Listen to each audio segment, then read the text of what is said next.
Ladies and gentlemen, we'll make a start. We've arrived at the appointed hour.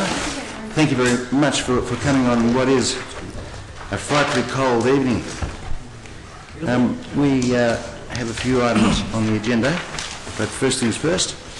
The membership is as listed, with the exception, of course, of Councillor Greco, who is away, still on leave. Are there any disclosures or conflicts of interest, councillors? No, Mr Mayor. No items. Just one, Mr. Councillor Montana? Item 5.6. Yep. It's a direct interest in that the applicant's architect has done work with me in the past. I'd like to declare a direct interest in that one and vacate the changes for that item. All right. Thank you very much for that.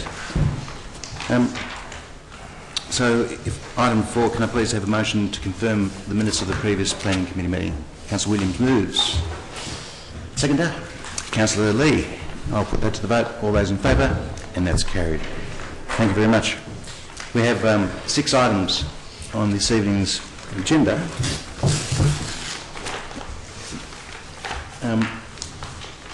Just to let members of the gallery know, we do afford 5 minutes of speaking time for both the applicant and the objector in turn for each consideration that comes before us. However, from what I have before me, that will be reserved for the last 2 items this evening, as with respect to 5.1, 2, 3 and 4, councillors, there are no speakers either for the applicant or in objection. And I suppose that's pretty clear when you read the agenda as to why. The last 2 items, 5.5 and 5.6, do in fact have speakers. I have, in that circumstance, 1 for the applicant and 2 objectors. What occurs in the circumstance in which there are 2 people speaking in objection, divide the time 2.5 minutes each, and unless, of course, you want to defer to one of the speakers to maximise the 5-minute speaking time, otherwise you divide the time. And just that last item, I only have an objector who is prepared to speak. So, councillors, without further ado, if we can have our officers take us through 5.1, 37 Madeline Street, Preston. The application at Madeline Street seeks permission for the construction of 2 double-storey attached dwellings. There are no restrictive covenants which apply to the land. The land is currently zoned General Residential Schedule 2. It is proposed to be rezoned to the Neighbourhood Residential Zone Schedule 1. However, it would comply with the requirements of the new zone. The application was advertised and 18 objections were received. Objections are outlined on page 8 and responded to in detail on pages 9 through 11 of the agenda. The application for 2 dwellings. The dwellings are largely traditional in appearance. They provide appropriate on-site amenity and they minimise off-site impacts. The development substantially meets the requirements of Clause 55. The only concern really relates to some of the architectural detail at the front of the dwellings, namely the upper floor balconies and the strong dividing feature between the dwellings. Now, these details are required to be deleted via conditions to better allow the proposed development to address the Madeline Street streetscape. Therefore, approval is recommended with conditions as outlined on pages 3 through 7 of the agenda. Thank you very much. Councillors, are there any questions with respect to this one? Councillor McCarthy. Just wanted to check through you, Mr Mayor, just in relation to your comments before that there were no objectors wanting to speak in relation to this item. Yes. Just confirming that that is the case. I just wanted to understand where the source of the 18 objections were, if we could just get an indication whether they were from Sussex Street or other areas. I'm surprised. Madeline Street, sorry. Madeline Street. I'll just wait for just confirmation of that.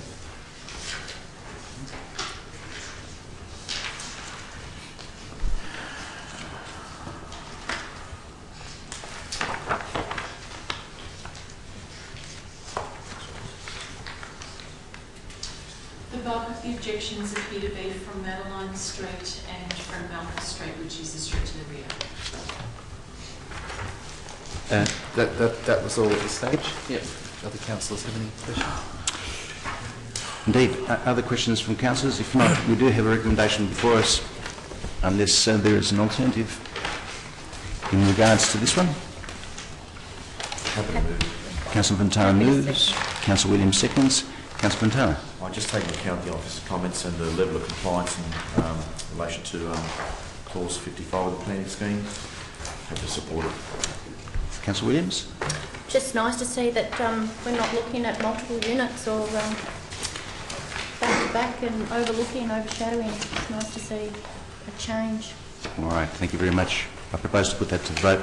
All those in favour? Against? And that's carried. Thank you. So the next item is 5.2, which is 117 Flinders Street, Thornbury. Ms Sullivan. This application seeks permission for the construction of 3 double-storey attached dwellings to the rear of the existing dwelling. There is no restrictive covenant which applies to the land. Notice was given and 13 objections were received. Those objections are summarised on pages 23 and 24 of the agenda and responded to in detail on pages 24 and 25. The site is proposed to be rezoned to the general residential zone Schedule 1. It's currently the general residential zone Schedule 2. The proposed development would not be consistent with that zone. In general, the proposed development is considered an overdevelopment of the site, which would result in unacceptable on- and off-site impacts, and therefore refusal is recommended based on grounds outlined on pages 21 and 22 of the agenda. The applicant has just made a request to note that they did try to amend plans to meet our concerns. However, when we reviewed those plans, it was only informal. There was no formal submission. They didn't actually go far enough to address concerns. Therefore, the recommendation is as it stands. All right. Again, we have no speakers for or against. Councillor McCarthy. I'm just happy to move the recommendation. Happy to second. I propose to put that to the vote. All those in favour? And that's carried. Thank you very much. The next item is 5.3, 7 McLaughlin Street, Norfolk. This is for the construction of 6 dwellings, 4 triple-storey and 2 double-storey dwellings. There is no covenant which applies to the land. The application was advertised and 24 objections were received. Those objections are summarised on pages 39 and 40 of the agenda and responded to in detail on pages 40 through 42. The site is zoned neighbourhood residential, Schedule 1, and this application was lodged just prior to the introduction of the zone. Therefore, it is exempt from the restriction of the number of dwellings, which is 2, as we are aware. However, not from the strict neighbourhood character requirements of the site. It also is notable that the site is affected by heritage overlay.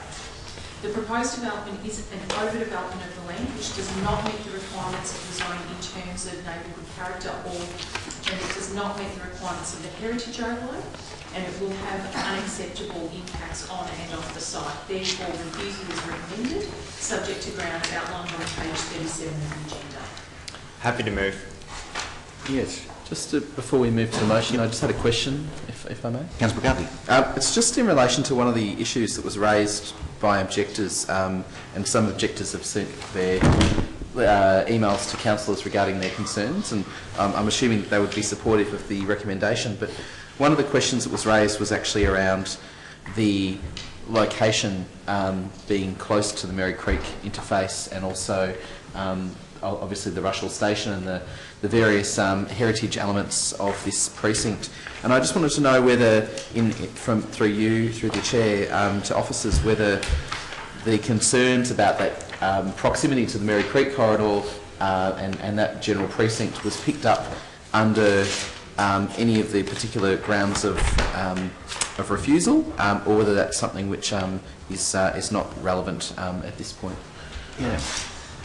Ms Sullivan. Yeah, so certainly the heritage grounds are definitely picked up, so that aspect is important. However, it is not affected by the environmental significance overlay, and that's where creek proximity and issues like that are picked up. It was referred to our Darebin Parks unit just as a matter of course, and they had no objection to the proposal subject to conditions if it were going to be approved, but it didn't require referral to the Merri Creek Management Committee, which if it were in the environmental significance overlay, it would. So yeah, so that's not directly relevant, but you know, it's not that it's not taken into account, it's just not given the weight that it might otherwise. However, there is a lot about this application that just doesn't fit the zone and doesn't fit the relevant overlays. Okay. Yeah. I'm happy to second. All right. Well, I propose to put that to debate. All I those was in just favour? gonna simply say, look, you know, I know this area very well, and it's a fantastic area, and you know, it doesn't, and the development, you know, wouldn't be appropriate, and the and indeed the report backs it up. With saying that you know, there are going to be problems with the you know, with the scope and yeah, but that's all for me. I'll put that to the vote. All those in favour? And that's carried unanimously. Thank you very much. We're now up to 5.4 90 Christmas Street. Norfolk. Yes, Ms. Alden. Thank you. This application is for the construction of 2 double-storey dwellings. There is no covenant which affects the land, and the zone is not proposed to be changed under amendment C152. The application was advertised and 5 objections were received. Those objections are summarised on page 56 and responded to in detail on pages 57 through 58 of the agenda. The proposal is modest. It generally meets the requirements of Clause 55. It does provide reasonable on-site amenity and limits off-site impacts, and will sit well in the streetscape. What it does not do, however, is meet Melbourne Water's requirements, and they have objected. Given that Melbourne Water is what's known as a determining authority, Council has no option but to refuse this application. There is also a concern that any changes that may be made to the proposal to meet Melbourne Water's requirements may actually result in Council having some concerns, because in particular Melbourne Water generally want floor levels to be raised, and that increases the level of height of the building. Now, that may have on-flow effects for overshadowing and bulk to adjoining properties, which at the moment are compliant but finely balanced. But because Melbourne Water have rejected, refusal is recommended on grounds outlined on page 55 of the agenda. Thank you. Councillor McCarthy. Just a procedural question, just following on from that comment through you, Chair. Given the significant changes that might occur to the design, should Melbourne Water be satisfied with some alteration, would this application then have to come back to planning to Council for a decision if the changes were significant, or could this be dealt with at VCAT? So there would be a number of ways. A new application could be lodged, which would run through Council, and of course would come back to the Planning Committee if 5 objections were or more were lodged against it. Or amended plans could be put through VCAT, and again that would also come back to the committee if Council were wanted to change its view or modify the grants. So through you, just a supplementary. So it would be at the discretion of the planning officers to bring it back to. No. No. No, it would be in accordance with the Planning Committee charter. So it would be, Yep. yeah. So if this did find itself at VCAT and the application was altered to such an extent, then we'd form a view at VCAT. Yep. On that basis, I'm happy to support the recommendation. As is. All right. Well, I propose to put that to the vote. All those in favour? And that's carried unanimously as well. Now, we're up to 5.5, 22 Sussex Street, Preston. Is that yours, Mr Rudd? Please take us through it. Thank you, Mr Mayor. This application seeks approval to develop 5 double-storey units, each comprising 2 bedrooms and each with a single car space provided in a carport. As set out in the reports, units 1 and 2 that front Sussex Street, whilst having ground floor open space, have their living areas at first floor or reverse living. The subject land has an area of 667 square metres with a 12.5 metre frontage, and it's important to point out that the side frontage has access to a laneway, and that's integral in the design we're considering. This site is also impacted by Amendment C152, as set out in the summary to the report. It's proposed through Amendment C152 to change this from General Residential Zone 2 to General Residential Zone 1. And there is a typo in the report. It incorrectly refers it to industrial. It's actually residential. Ethically, officers are obliged to assess an application based on the planning scheme as it's currently read. Council has adopted Amendment C138, however, which has a housing strategy and housing change framework plan. It shows this area as incremental change. The plans before you are consistent with that general strategic direction. The application has been advertised, and there have been 6 objections received. The grounds of objections and the officer's response to the concerns that have been raised, these are detailed on pages 74 to 77 in the officer's report. All right, thank you. Councillors, questions? Actually, sorry, I've jumped the gun there. I think I got used to the other the other ones. We do, as I said at the outset, from 5.5 do have speakers. So if we can please invite for the applicant, Mr. David Di Giovanni, to come forward.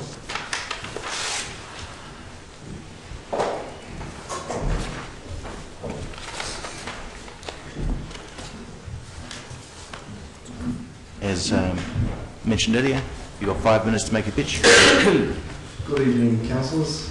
My name is David Di Giovanni. I'm a town planning consultant. Thanks for allowing me to speak tonight on behalf of the applicant. You just hold up the aerial photograph of the site and your agenda there. Probably a couple of things I just want to highlight before we start. Firstly, this is a very unique site, and it's unique because it has obviously a frontage to Sussex Street, but you notice on the west or the left boundary we have a laneway, and then to the rear boundary we also have a laneway that extends around the site. And then on the eastern or to the right we have interface with number 20 Sussex Street. So effectively we have one direct abuttal, whereas usually people have 3. And what that abuttal does, particularly with the use of the right of way, is we have the laneway which allows us to provide vehicle access to all property. So usually you'll have developments where you have a long central driveway providing to development with the need for car parking, it takes up a lot of space. We don't have the need to provide that, which obviously gives us more space to provide dwelling. So this is a very unique site, in unique circumstances where we can get 5 dwellings. This is not going to open the floodgates and get similar development of this intensity in Sussex Street, again because this is a very, very unique site. The dwellings are very compact dwellings. You'll notice, for example, on the left of that aerial photo, there's an existing house with 2 units on the property to the west. But in terms of intensity, in terms of built form, the size, whilst it's only 3, we're going for 5. There are obviously 3 very large dwellings. In terms of built form and massing, present a similar form to the 5 being proposed here. So again, it's not really about numbers, but again, how you respond to the site and the size of the dwellings. Probably something I thought it might help the council was is diagonally opposite the site at number 15. It's not shown on the aerial, but there was a development, a 4-unit development that in the year 2011, so about 4 odd years ago, went to VCAT for 4 units. That was a refusal which VCAT overturned and supported. And that was a mid-block site, 4 units on the site that wasn't on the corner or didn't have the benefit of the laneway. And the tribunal, just a few points that I noticed from that decision, they highlighted this was, Sussex Street is well suited for medium density housing, double-storey development is suitable in the area, and there's also a need for greater variety of housing in the area. So just to reiterate, that was 4 dwellings on a mid-block site, where we're 5, but we had the advantage of the 3 street frontages that they did not have in that instance. Just some of the key aspects of the development and its compliance. You'll have noted in your council report that the officer supports the development, council's engineers. All dwellings have compact 2-bedroom footprints. The Darebin planning scheme highlighted that's a form of housing we need in this area, and that's really what's been provided. We have a site coverage of 50%. We're allowed 60%, so again, not intense in that regard. There's just one wall on boundary. You'll notice from the aerial that's on the rear boundary facing the laneway, so it doesn't hurt anybody, it won't be visible. There's no shadowing. The dwelling's decided so that the shadows actually fall onto the laneway to the west, and because they're positioned more to the laneway side and away from the eastern boundary, is when they do fall to the east in the afternoon, they actually are absorbed by the shadow cast by the fence. So there's no overshadowing, no overlooking, and our setbacks more than comply with the visual bulk setbacks there. You'll notice from the plan that we have good setbacks on the eastern boundary to provide trees. One of the conditions recommended by the town planning officer at council is that we provide 5 medium-sized trees in those courtyards, which we're not objecting to and can certainly provide along that boundary. Car parking for each dwelling, we're required to provide 1 car space. We do that.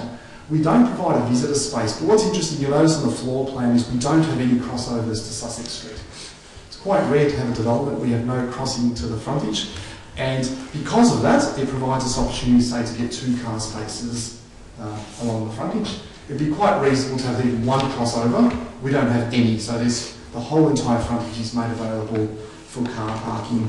Another outstanding feature of the site is, if you just look at the elevations, what the elevations show, it's a clever design technique, is that you have the 2 dwellings fronting the street are designed to appear from the street as one large dwelling. You'll notice they have shared roof form, shared veranda form, shared gable. So when you walk past or drive past, it looks as one dwelling, as though it's one dwelling. So for councillors, we just ask that you acknowledge that this is a very unique site and unique context. It's not about numbers, it's not a form that we replicated elsewhere. It's a development that stacks up, it's a clever design, and we ask that you acknowledge our efforts to work with your officers. Thank you. Thank you very much, Mr. Giovanni. If you can resume your position in the gallery.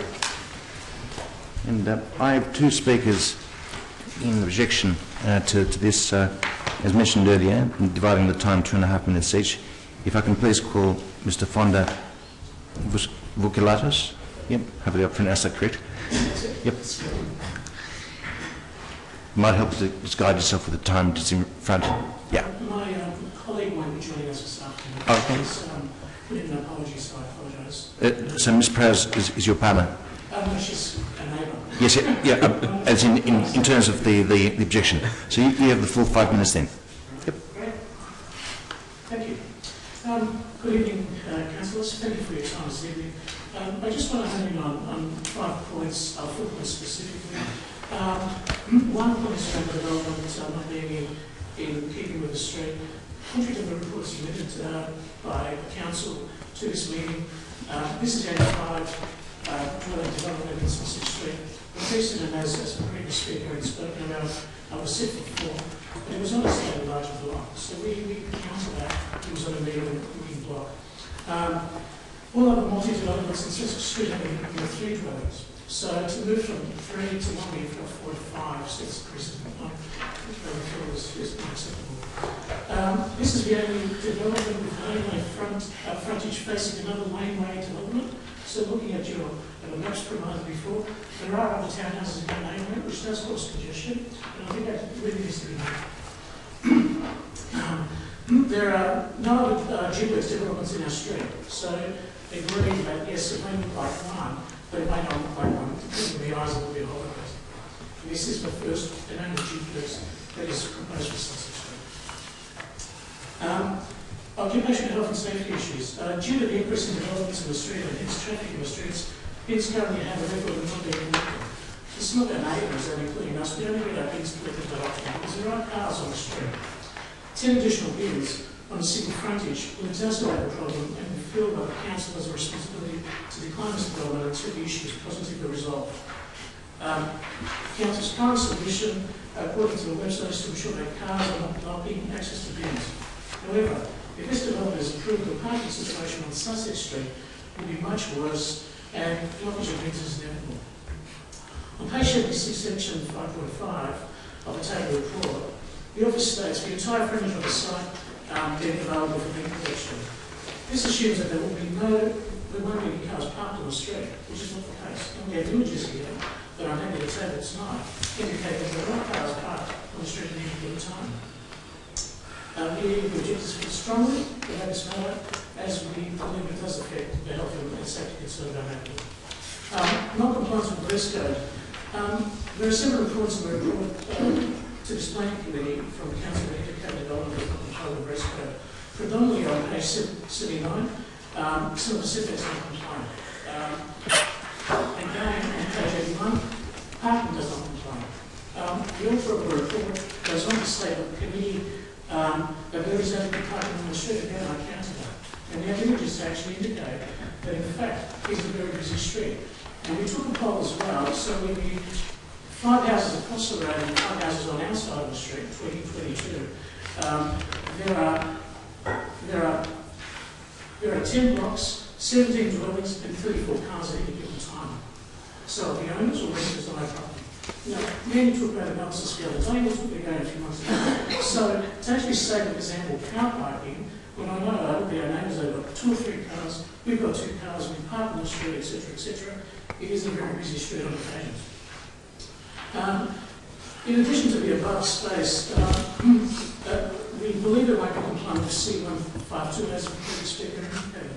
So I know that's a proposal, and I know you have an obligation to stick to the laws as I understand, but in anticipation of what the council is proposing, we believe that this development is unsustainable. Finally, I want to just get onto the design issues of the development. Whilst most aspects technically comply, we feel that there are some design issues about resulting in proposed development being a portfolio. Reductions in the setbacks from a right-of-way will make moving cars in and out extremely difficult. We've already got other townhouses in the laneway. How do we propose to get around that? The courtyard of dwelling 2 is only accessible by a carport, not wide-away living areas, reducing its usability. Bin storage is via carports, and it will be difficult to move bins past the park house given by those carports. The living areas of the rear 3 dwellings will receive little natural light, and I think the previous speaker, maybe I've got it wrong, indicated if showing the front onto the street, or clearly would face onto these units. You may wish to summarise your points. I'm almost finished yet. And in terms of the other point we want to make is that as part of the application, the distance to amenities has also been underestimated. That has been provided in the report. So, in summary, we thank you for the opportunity, but we also want you to consider our perspective that this is an open document in our eyes. Thank you. Thank you very much, Mr. Bougalovas. You did well. You did well. You may resume your position in the gallery. Okay, councillors, so questions? Councillor Lee. Oh, thank you. Quicker with a hand. Yes, just in relation to the zoning, I understand that while we're still under consideration of C152, we cannot preempt it. But can you just, for the benefit of council, articulate the differences between the zoning between GRZ2 and GRZ1 in relation to site coverage, density development and so forth? Some of the major issues, basically. Mr. Rudd. Mr. Mayor, the site coverage requirements in the general residential 1 zone differ from the general residential 2 zone. It allows a 50% site coverage as opposed to a 60% site coverage. There's also a difference in the secluded private open space.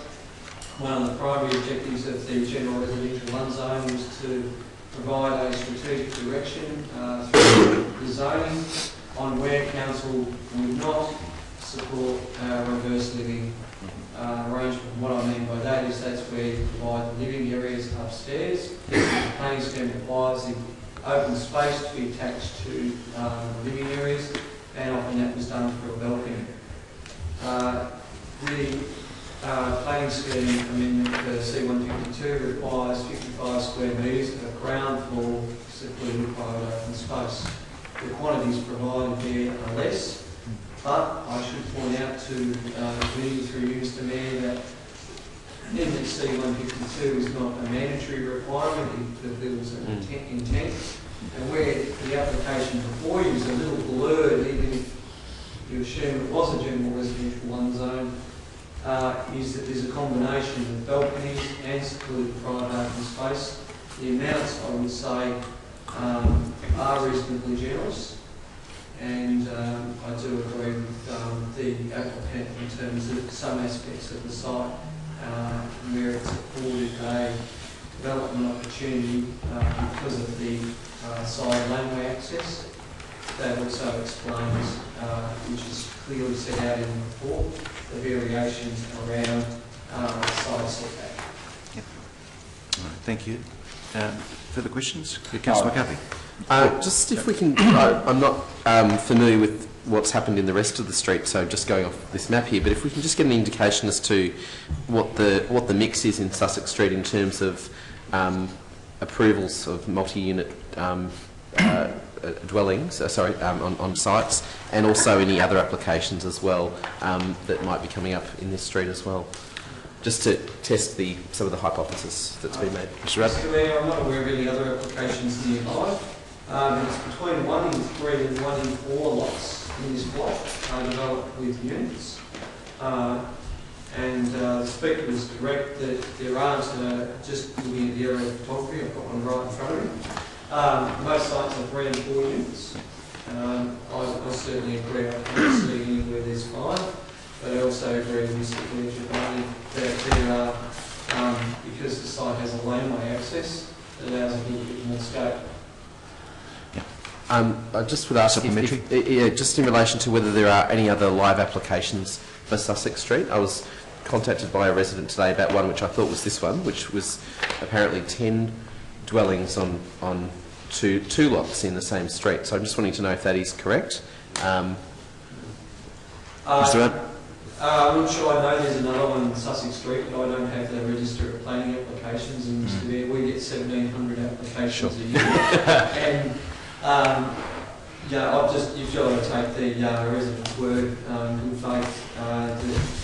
There is a lot of development pressure on Darabin at the moment, and I wouldn't be surprised. We've certainly had others I'm aware of, but I'm not familiar with the one that's 10 yet. It hasn't come across my desk. Thanks. But it doesn't mean we don't have one. All right. Councillor Lee. I'm just flagging an alternate recommendation. All right. If there are not any further questions, if we can hear it, please. Thank you, Mr. Mayor. Just that the application be refused on the following grounds. One, the application does not meet the following clauses of the Darabin Planning Scheme, which is in relation to side and rear setbacks, solid access to open space, and visitor car parking.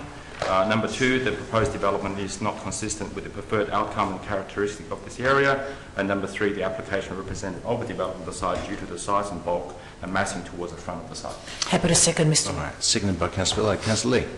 Yes, thank you, Mr. Mayor. Look, this is a rather unique site, as the applicant has suggested, and when you do peel back some of the layers behind some of the proposals, I do identify a couple of deficits, and when these deficits add up, I think it does add up to a fairly significant shortfall. Setting aside the side and rear setbacks, solar access, and visitor car parking, because they were made plain in the report in itself, we do need to look at the context of the site. We do note that to the west of the site is a 3-unit development, and to the east of the site, on a larger block, as noted by the objector, is a 4-unit development. So this site is ready for development. It's certainly ready for 3 and possibly up to 4 units of development. But given the squeeze towards the massing towards the front of development and the reverse living arrangements, I do feel that this is a reasonably overdevelopment site for that particular block, and it does seek to visually dominate the streetscape along Sussex Street. So if you look at the south and north elevations on the street and the streetscape, you do see a fairly significant massing of that unit towards the front of it. So on that ground, I'm not prepared to accept it. Thank you. All right. Thank you very much, Councillor Lee. Councillor Below, there's a seconder. Yeah, thank you, Mr. Mayor. Just very quickly, pretty much agree with Councillor Lee's points for objection. I think 5 is just, in my view, an overdevelopment. To me, the 4 would be more appropriate. I look at the ground floor sizes. I think there's a bit of a squeeze happening there, and as a consequence, I believe that it will be a precedent that we're setting. And in short, I think it's plainly an overdevelopment. All right. Thank you very much, councillors. Councillor Fontana. Speak against the alternative All recommendation. right. Yes. We do get those from time to time. No, well, quite simply, I think a refusal will probably miss the opportunity here in light of the officer's report and what we've heard from the applicant's representative. It's in the report that, this site, this area is going to expect incremental change. Our housing strategy actually says that. And it's very unique to actually come across an application where we actually don't lose or have to introduce crossover. So the beauty of this is that the street stack remains the same. The road doesn't alter. And the sealed right-of-way provides opportunities we don't often see to actually have frontage from that point or that access there. The site's still 60% site coverage, which is less than what the scheme requires.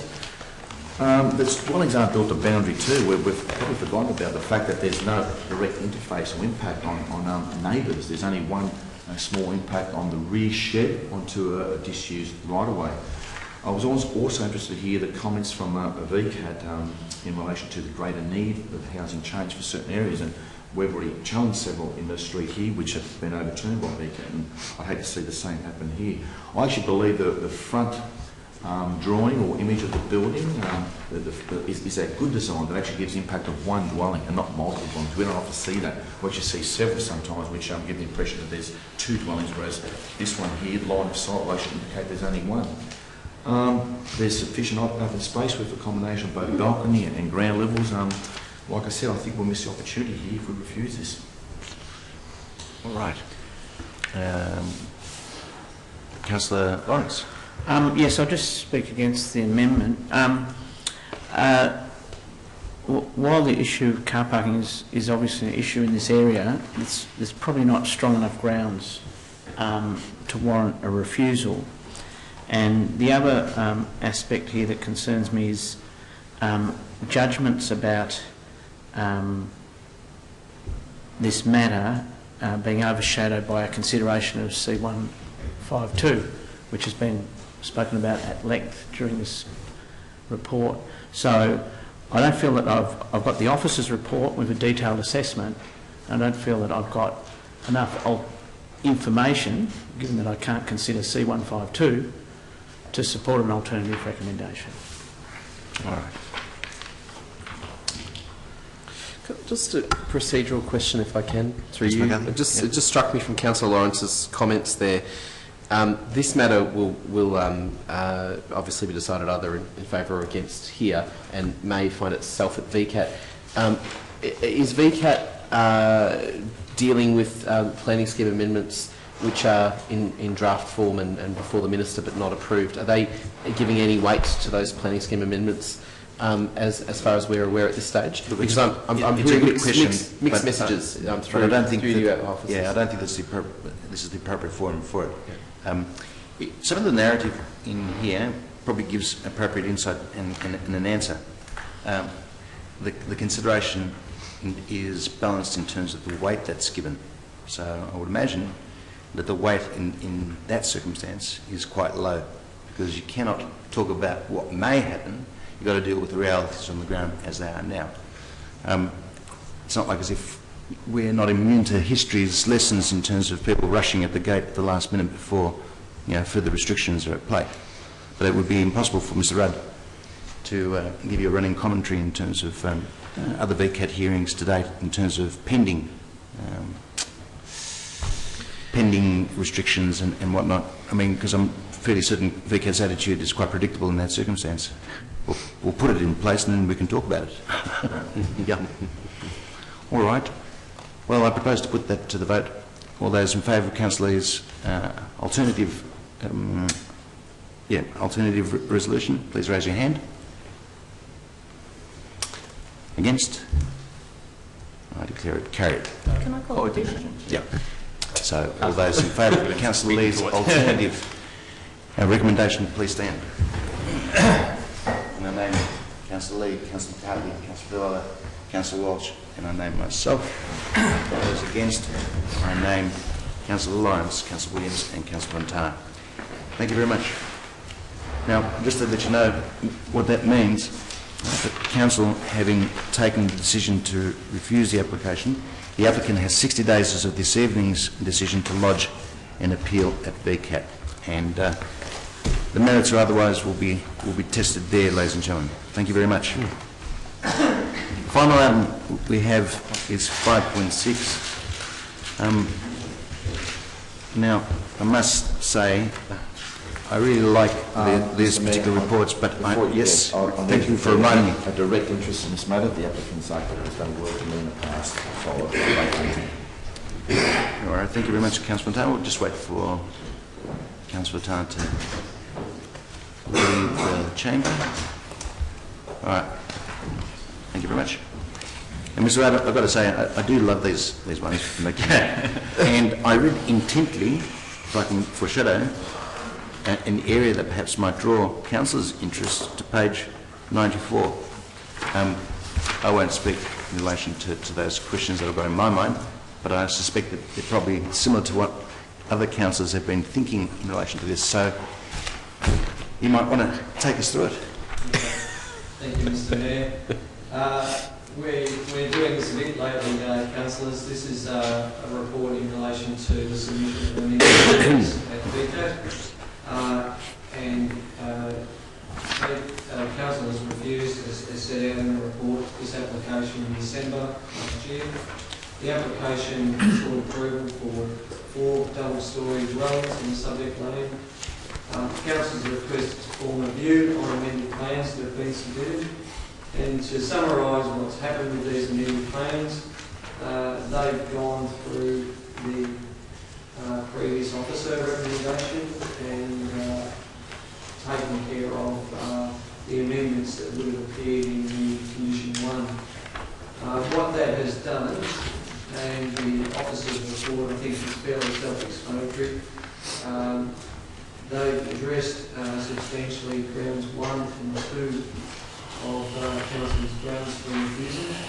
And in relation to ground 3, there's been some commentary which we've brought to the attention of this committee, Mr. Mayor, from the tribunal, a recent decision in relation to the ground where this committee has refused applications on the basis of reverse legal and impacts on internal management. Yep.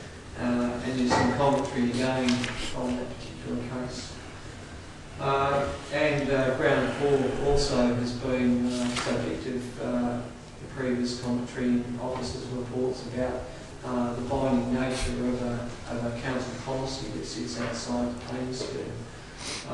Again, ethically, officers are advised to consider the planning scheme as it's read, and the fact that there may or may not be another council policy not embraced in the planning scheme, which may differ from provisions in the planning scheme, makes it difficult for officers to make a decision on something that's not in the planning scheme. But conversely, and this is where we may have a little bit of a discussion here, but conversely, it does pose the question of revisiting the kind of tools that we try and mobilise to form that decision, because clearly it struck me that the implications associated with page 94 establish an A scale and a B scale in terms of our posture. Now, you know, does that cause us some issues going forward in terms of elevating B equal to A? And clearly this one seems to be telling us that that is the case, that we need to segregate those items. Yeah, Mr. Mayor, that's been addressed, and as I do assure you, what's happening now is that reports that come before you, there's certainly where there may be a difference. The officer's report reads that the planning scheme prevails, and that's the decision being made in relation to council's vehicle crossing policy. So where the crossing arrangement complies with the planning scheme, that will be the report before you, and that will also be the basis on which council's vehicle crossing policy is interpreted. At the time of the planning committee, and to be fair to the planning committee at the time, when that decision was made, there wasn't that clarity, Mr. Mayor. All right. Well, so the basis of the recommendation before you is on the basis of which officers believe that council's case before VCAT would rest if it went with its current position. all right. Thank you very much, Mr. Rudd. Well, we do have a speaker in objection to this, so if I can please invite Ms. Michelle Chimoli, hopefully I pronounced that correctly. And you have 5 minutes to make a presentation. I know. My name is Michelle Chimoli. Mr Mayor, councillors and members of the planning unit, thank you for this opportunity. I have 4 key points to my statement relating to 1, overdevelopment and the cookie cutter approach to development, 2, the process for objectors and the involvement of planning officers in revised plans and VCAT, and 3 and 4 relate to some questions I have around C136 and perhaps some consideration specifically for this section of Normanby Avenue.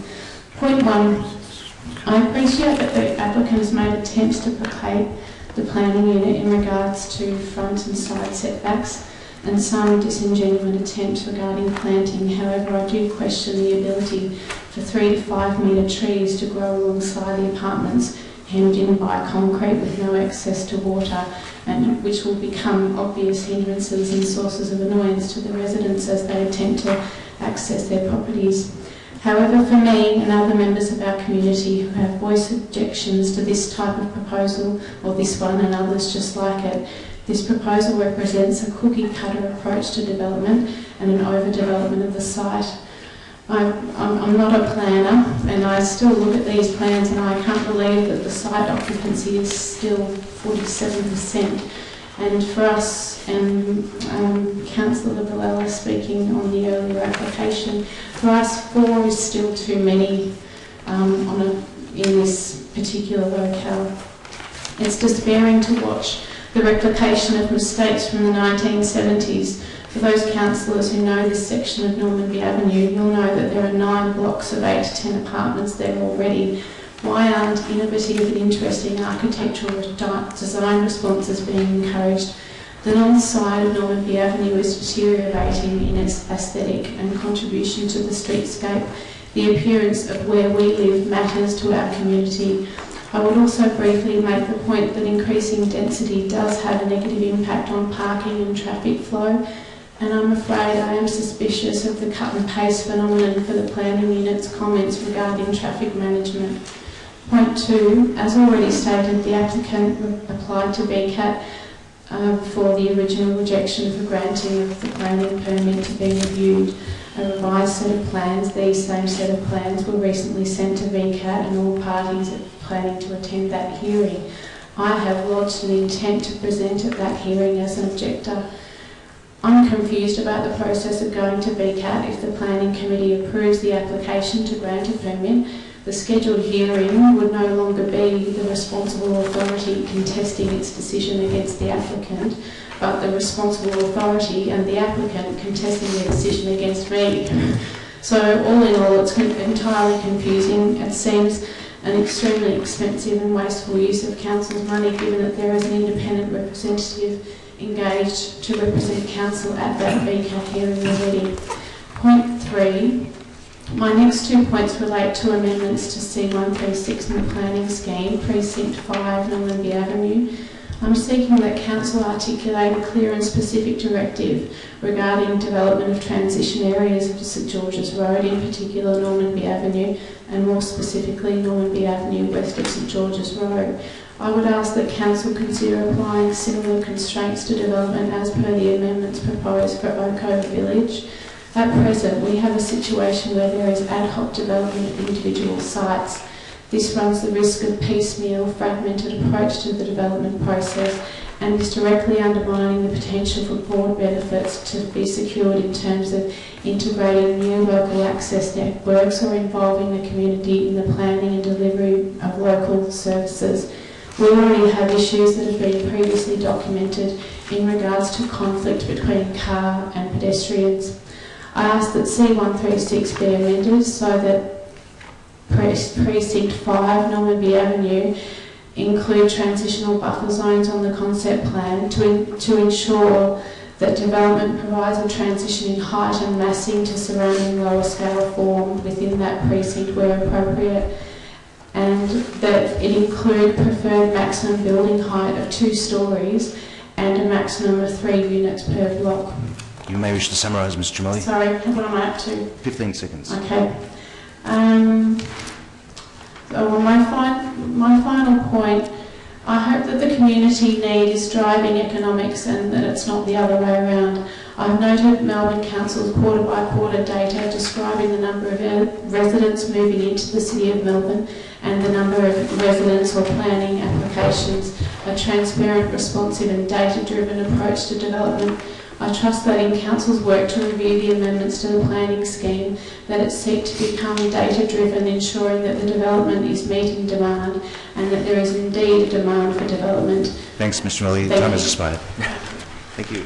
Councillor Moss. Mr Mayor, I'd just like to declare a belated conflict of interest in this matter. Okay, yes. In relation to residential amenity of family member within 300 metres. Generally I declare 200 metres, but I notice I've declared 300, this is 300 metres from the house, but I declared it previously. And I did notice that I did leave the chamber last time, so I'll do the same thing. All right. You may want to just fill the relevant box in that booklet. Yep. Thank you very much. We'll just wait for Councillor Lawrence to leave the chamber. Yeah. Councillor McCarthy. So, hope we don't lose any more councillors in the consideration of this item. 1, 2, 3, 4, 5, 6. Right. Still have quorum. Just a procedural question through you, Chair, to our officers. I'm just a bit confused about the status of this revised proposal and the time frame of it. I note in the report that VCAT is due to hear the original proposal, which was appealed, this Thursday. Yep. And so this, to me, does not seem like a substantive planning application. It doesn't contain all the detail. It's, in fact, a response to previous incarnations, as we have previously refused. So I suppose there's two questions procedurally that come out of it. Is this actually a new planning application, or is it just a revised proposal? The notification requirements seem a little bit questionable in that regard. But secondly, is this the proposal that we're going to VCAT this Thursday, as is scheduled in the report? And so will this be the one that's up for debate on Thursday, or is the original back on the table on Thursday? Mr Mayor, these are the plans that VCAT will be considering. VCAT are running this process. It's not a process that Council is managing in terms of notification of objectors or interested parties. These are the plans we understand will be considered by VCAT. We've received notice that the formal plans that the Planning Committee considered in December have been replaced. Just to answer Councillor McCarthy's first point, has there been any substantive changes to the plans that we determined our position in December, as opposed to what's coming up for Thursday? Mr Mayor, the report goes through those, and the analysis before you is an analysis of the planned changes, and is a summary of the planned changes in the officer's report, detailing what specifically has been changed. What page is that on? And those changes are then considered in context with the grounds for refusal. What page is that on, Mr. Rudd? So there's a summary on page 87. 87. Which takes you through, I suppose, a fairly simple explanation of what's happened, what the process is. And then there's an assessment. And substantially the changes, and as I said in the introduction, the changes made address what would have been, if you look at the previous officer report that was considered, the changes principally respond to changes that would have been required under Condition 1, where that Condition 1 asks for amended plans that do a range of things. The plans before you essentially make those changes, and they're commented on under Ground 1 of the plan, and that consequently relates to Ground 2. Now, in relation to Ground 3 and 4, there's been further developments since the committee made those decisions, and their officers reported merely drawing those to the attention of the committee. Can I just before we move off this point, if I can, just to be clear on what the options are available to the Planning Committee at this point, given that we wouldn't be issuing a permit, we would just be if we were to adopt the recommendation changing our view going into the VCAT hearing, it seems to me, and correct me if I'm wrong, Chair, there are three options available. One is to maintain our current position of opposing the substantive application that we refused in December, forming a view to not support the revised plans, or three, forming a view to support the revised plans. So if Planning Committee was to not form a view in relation to these revised plans at this point in time, would the default position be that we maintain our position of opposition? Sorry, I know that sounds a bit confusing. No, I just procedurally we're in tricky. I get the gist of what the question is asking, and I know the way it's been given is a bit convoluted, but in these sorts of circumstances, the signalling for some kind of common position would have been had prior to coming here. So, in essence, because we've telegraphed our movement, and specifically with reference to the instructive feedback provided on page 94, that the strategic retreat was on the basis that our position in opposition was rather weak. So, in having regard to that, I don't discern a substantive shift between what was decided in December in terms of its substantive presentation, nor, more importantly, access and egress, which is supported in this particular proposal both via the right-of-way and also via Normanby. So, in answer to your question, no, in terms of us maintaining a position in the face of, say, having already signalled. Now look, we recognise that there are aspects of our position which sit outside of the planning scheme. So it does set up a core and non-core position in terms of what can be supported by VCAT. I would imagine the logic would follow there. But critically, it also poses a question inherent, I think, going forward, that that we're going to have to be a lot more tighter in recommendations that come before us suggesting a refusal, to ensure that in anticipation of VCAT's position that we're pretty much on the money. This raises a question, I think, in my mind, of the vehicle crossover policy in its totality. It's not the first time that this particular policy has caused us a bit of grief, but I found it interesting in terms of the way it's prosed, particularly having regard to not just the fact that it sits outside, but also the footprint of occupancy in terms of the front aspect to the street. There's a calculation there that's given, I think, 30% or thereabouts. If it's sub that, VCAT will form the view that it is not overly bearing a negative impact, and relative to its frontage, that it is considered to be something that's acceptable. But in this particular instance, I note that the first paragraph talks about the fact that there was an existing crossover. So it's not like as if the proposal itself was inventing a crossover to support the development. But I find it interesting going forward.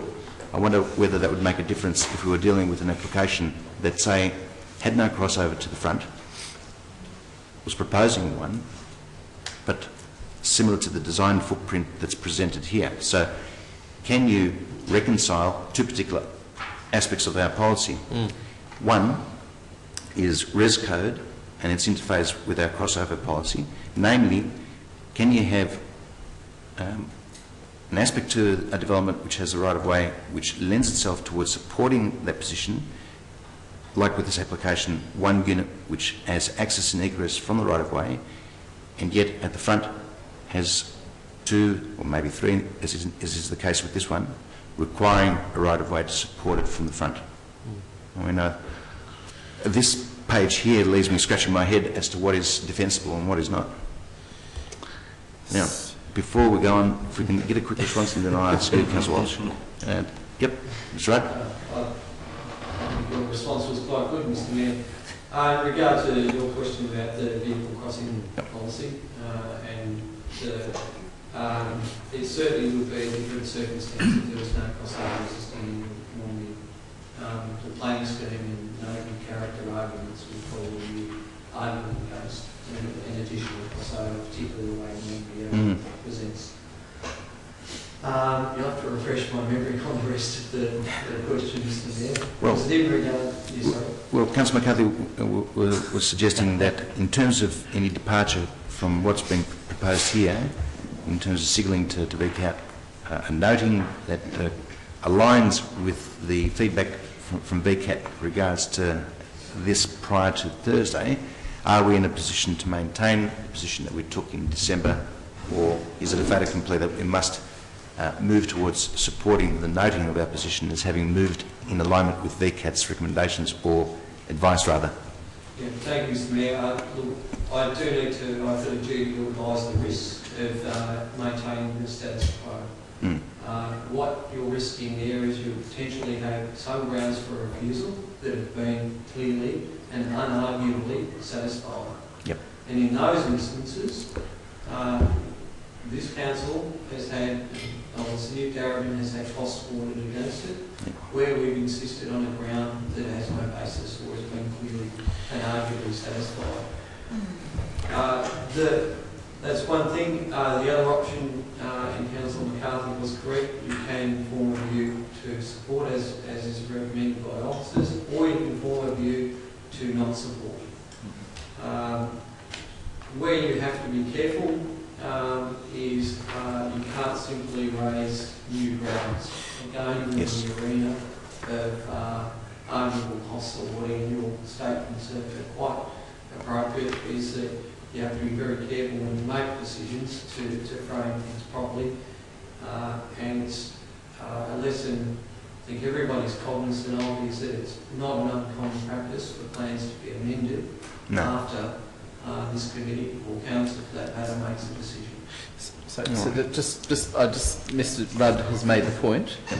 If planning committee was to form the view to not support the proposal, is that sufficient in terms of providing officers leeway to address some of the concerns that have been raised, but also hold firm on issues that haven't been dealt with? In terms of providing flexibility for officers to... Mr. Rudd, you have a wry smile on your face. If you're of a mind to go that way, that would be my advice. Thank you. I would foreshadow a motion in that direction. But before you do, we'll get a question from Councillor Wallace first. Thanks. Just has there been any more assessment done on traffic impacts?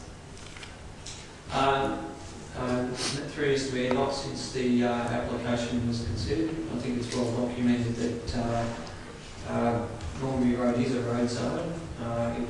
It is one of the major east-west thoroughfares through the City of Darabin.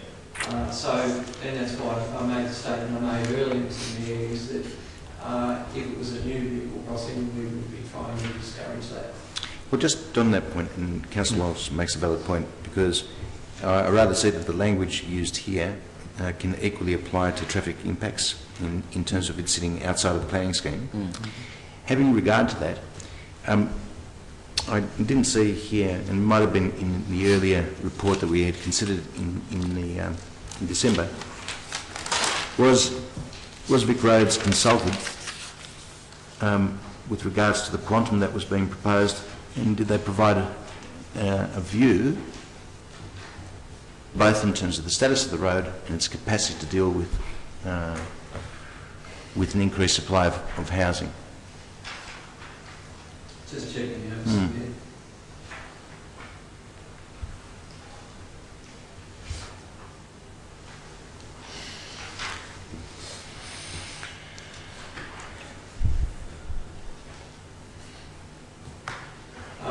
Mr Mayor, no, it is not.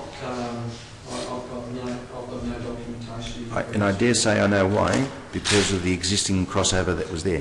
It wasn't like as if the proposal was seeking to institute one in which that external authority would require an automatic reference to, in terms of feeding back into the planning assessment on the part of our officers. So we're a little bit blindsided there in terms of what their attitude would have been if, in the circumstances, we were dealing with a new proposed crossover. Mr Hamilton. Just through Mr Mayor, just a point of clarification. On the original 8th of December report, page 28, it makes reference to a referral to some internal departments and also to Big Roads. Right.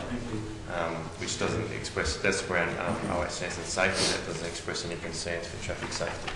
Yeah. So I guess the inference being that there was a referral made at the time. Okay. Mr. So, Councillor McCarthy, you have foreshadowed an alternative? I will read the alternative. It's quite simple. Yep. That Council form the view to not support the revised proposal, full stop. All right. Seconded by Councillor Lee. Thank you. Look, I'm very conscious that this is an unusual situation, and we find ourselves with what may be strong arguments put that Council's concerns have been met, but I'm not convinced that all concerns have been met. I don't want to get us into the quagmire of working out which ones have and haven't been adequately addressed, so I would like to provide our officers with the leeway to argue the case at VCAT, which is literally days away, that there are insufficiencies here, and by virtue of that, I'm not satisfied procedurally with where we are in relation to being able to support this. There have been changes made. This is not a new application, it is a view in relation to an existing application. We did form a view, and I stand by the grounds that we formed, that they are strong grounds.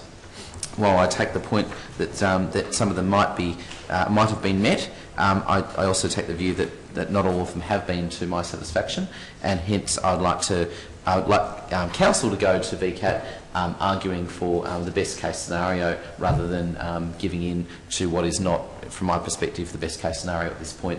And I think that a simple resolution along those lines allows us to do that. So yeah. Councillor Lee. Yes, thank you, Mr Mayor. I do have to confess that I did read with some interest the VCAT ruling in relation to reverse living, when it said blatantly that reverse living might offer some better outlook, particularly when you live along Beach Road or areas of coastal overlook. The last time I checked, normally the avenue is some 15, 20 kilometres away from any beach. Depends how high. So yes, depends how high it is. So I suspect that's what's called future. It's foreseeing the scenario. Anticipation of future flood zones, perhaps. But needless to say, I think that the member probably never visited or lived in a reverse living situation, let alone coming over to this side of Darebin. So I do find that quite curious. It does not sit in the context of what we're considering. And rather than drafting up new grounds, I think we have some very strong grounds, and we need to uphold our refusal as a form of view not to support. Okay, before I put it down, I just want to put my 2 cents with. I think the basic thread here, and this is what it's important, and this is my take out of this. I think what we need to do is start codifying a lot of these issues, because it may well be that we need to go back and have a look in terms of a briefing scenario. What is exactly our best line of attack?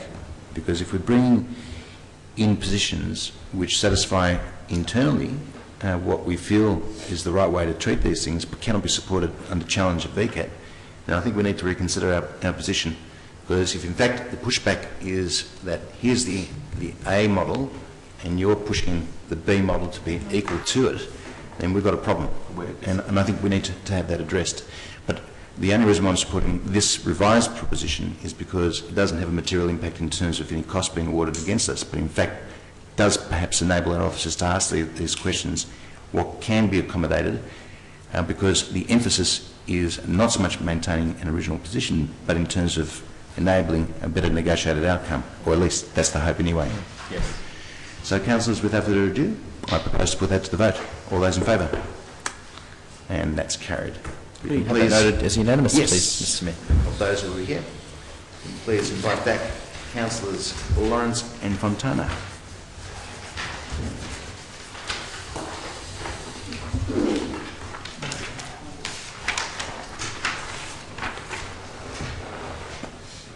Now,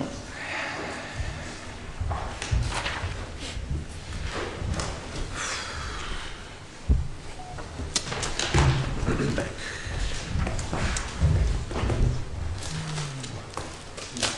Welcome back. All right, councillors, we're up to other business. Number 6. I move 6 1, 2 and 3 moved on block. Happy to second They that. be considered? Yes. Put that to the vote. All those in favour that they be considered to be moved on block? Carried. And I now move to benefit. Moved by Can councillor I Lee. just note, in interest, it's not for decision, so it doesn't really matter, but I would, one of the streets, here is an adjoining street to me, but obviously not. Yep. No worries. Which one? 6.3. 6 Bryan Street, One. page 103. 6.1. So with that in mind, moved by councillor Lee and seconded by councillor McCarthy, I propose to put that to the vote. All those in favour?